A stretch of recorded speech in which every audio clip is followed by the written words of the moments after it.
Assalamualaikum, selamat pagi semua. Hai, saya Dr. Yusnita binti Ni Ahmad. Sebelum ni saya kira macam belajar lah, tamat PhD pun tahun 2024. So jadinya saya macam orang kata macam fresh graduate lah, baru diperkenalkan dengan program YLP lah. Cita-cita saya ni nak jadi pensyarah sebenarnya. Walaupun orang kata kita ni dah tamatkan pengajian di peringkat PhD, tapi saya percayalah pensyarah ni memerlukan lebih daripada ilmu sekadar perkhususan.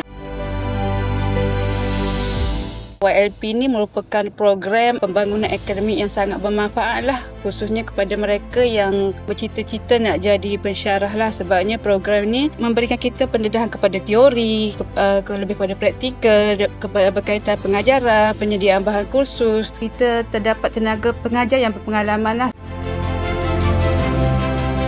Fokus saya lah untuk membangunkan kerjaya yang lebih bagus lah dalam bidang akademik. Saya juga nak meningkatkan kualiti pengajaran dengan mengaplikasikan pendekatan yang lebih inovatif dan berpusatkan pelajar lah. Dan juga nak bercita-cita besar lah, nak jalankan kerjasama dengan institusi lain jugalah.